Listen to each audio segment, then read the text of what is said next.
Welcome back. This is the third and final segment of You Special on NDTV Hindu. We're looking at software engineering and how well it's doing in the world today. We're still taking questions, and let's start with you, Arun. Yeah. How has the role of Indian students evolved over time for this software engineering course at Carnegie Mellon University? Well, so the program is 20 years old, and I can say that Indian students have played a major role in the program pretty much from day one.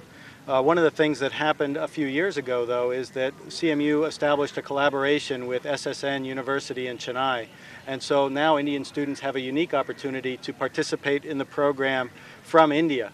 And so the way this works is that they go to SSN, they spend some portion of their time in Chennai taking the CMU courses at SSN, and then they're going to go to CMU for the final portion of their education and complete their education at Carnegie Mellon.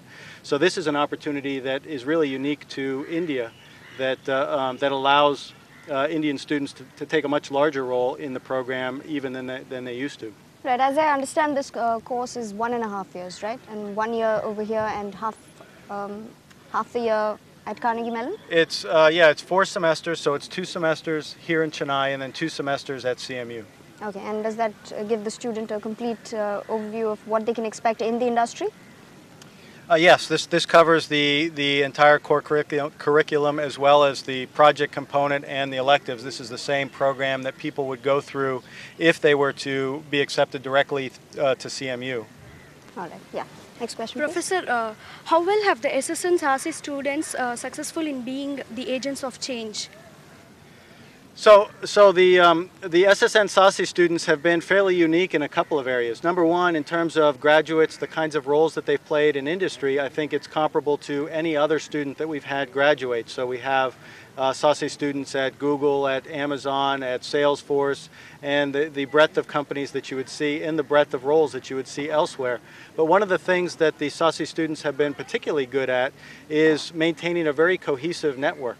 And they've stayed very involved in the program. They have helped to maintain relationships with the program and help to develop relationships within their organization with the program. So one example just from a short time ago is with Credit Suisse. So there's some SASE students that work at Credit Suisse that have made the company aware of the program and have helped to establish a longer-term, more strategic relationship with Carnegie Mellon. All right, so the students are doing well. Students are doing very well, yes. All right, yeah. Question from this side? Matt, could you just elaborate on the alumni alumni network of SASE is quite big and it's quite involved in the process. So I'd like you to elaborate more on the alumni, the strong alumni that we have at SASE. Well, so like I said, there is a very strong network. Many of them are on the west coast of the United States in the Silicon Valley area, and what we've done as a program is we have helped to establish some infrastructure to help the alumni stay involved and stay connected. So we now have regional alumni events where we go to places like Silicon Valley, to Seattle, Boston, Pittsburgh, and have alumni dinners. We have a number of Facebook groups that allow the alumni to stay connected. The SASE alumni do a very good job of helping to recruit additional graduates, their juniors, as they complete the program. Again, as I've indicated, they also help to establish and maintain and strengthen strategic relationships with Carnegie Mellon itself. So they do things like sponsor projects. Again, they come and recruit. In fact, we have some guest lectures by employees of the companies that the SASE students work with, and so forth. All right. Another question, please. Is there any specific criteria that students need to fulfill to get into this course from SSN? So you're talking about getting accepted to begin with? Yeah. So yeah, we look for this is the best software engineering program in the world, and the acceptance criteria are stringent. So it's not the case that the program is for everybody or is going to accept everybody. The kinds of things that we look for: number one, of course, you need to have adequate grades and test scores and that sort of thing, but that's really not sufficient to get you accepted into the program. What you really need is an understanding of the role of software engineering and a real desire to be a practicing software engineer. So it's not the case that you're expected to understand software engineering approaches, but you are expected to be interested in being a practicing software engineer as opposed to a researcher or maintain a kind of a development role or something like that. We really want people that are able to go out and become agents of change as they complete the program and go back into industry. So is there some sort of entrance test or something like that, a screening process through which you pick out these people? So it's a fairly rigorous application process. So in addition to things like GRE scores and your grades and so forth, we also interview personally all of the students. We have you write essays that talk about your past experience, talk about your future aspirations and so forth. And again, what we're really looking for are people that understand why software engineering is needed and can demonstrate a real affinity for those kinds of concerns. All right. Next question. Have you noticed any change between a difference or between the students who directly take up this program at CMU and those who come from SASE, Professor?